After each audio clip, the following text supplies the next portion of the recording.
Hello dear students, good morning to all of you.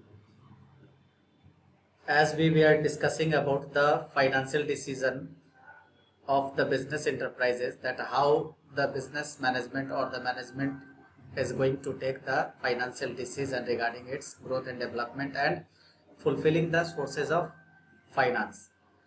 In this term, dear students, today we will start the discussion that affect the financial management decision, that is dividend decision.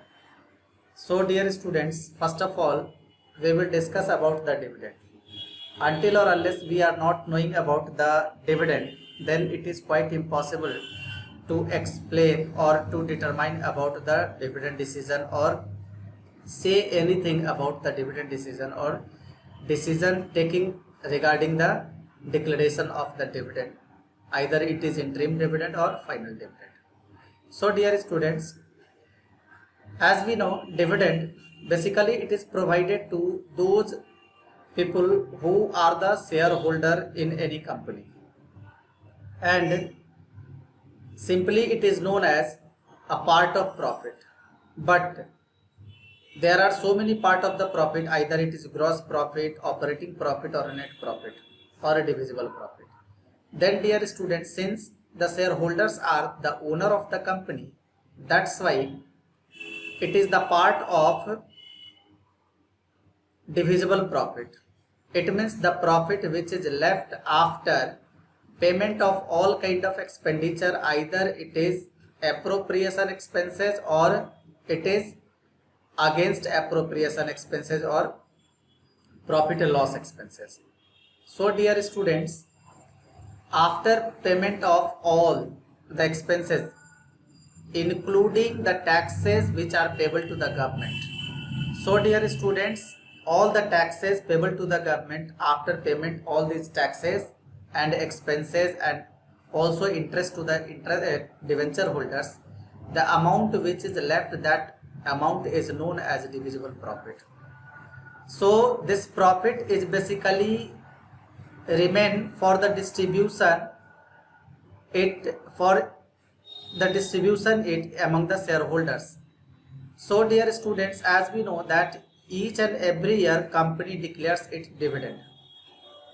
It means the company is not going to distribute all the profit or divisible profit to the shareholders, but company remains such part of the profit with itself for future benefit, that is known as a retained earning. So dear students, for leaving such amount as a retained earning, the rest amount is going to be declared or distributed among the among the owners or shareholders of the company as dividend. So dear students, each and every year company declares it in the company, that's why it is a kind of current income for the shareholders. Each and every year shareholders will get certain dividend. So it is a kind of current income for all the shareholders. Now dear students, the retained earning, if we are talking about the retained earning, then retained earning is equal to the proportion of profit kept in, that is it reinvested in the business for the business. It means the profit, the part of the profit which is left after distribution of after distribution of dividend to the shareholders, the part of profit which is left and which is used by the company as the investment or the profit which is going to be reinvested in the business enterprise again, then that profit is known as retained earning. Now dear students, as we have to discuss about the dividend decision, till yet we were discussing about dividend, that what is dividend and what is a retained earning. Now for the purpose or for the point of view of dividend decision, for proper managerial decision taken by the business enterprises or the managers of the business, dividend decision is required.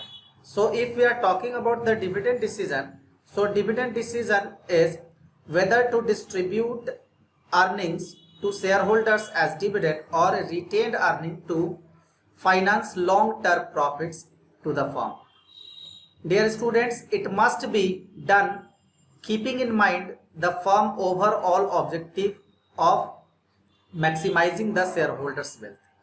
Because as the company is going to take the dividend decision, as the company is going to allow the rate of dividend to the shareholders, it will decide the market price of the share, and the company can gain surplus amount, or the value of the share of the company will be increased, and due to increase in the per share value, the rate of the wealth of the company or the shareholders will be maximized. Suppose that if the company has issued one share at rupees 100 each, but due to good dividend declaration, the more shareholders wants, or the more people wants to buy the shares of that company, and due to this, if the company is issuing its shares at rupees 100 each, but the market value of its shares increased to 150 or 200, then one share, the value was one share is equal to 100, now the value is one share is equal to 200.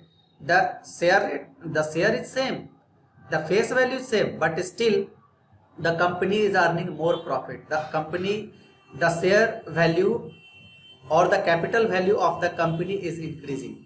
That's why, dear students, if the dividend decision will be proper, then the shareholders' wealth will be maximized optimally. Dear students, today we will stop it over here. Tomorrow we will start the discussion of the factors affecting dividend decision. That what are the factors which must be kept in mind while taking the dividend decision of the company. Till then, thank you.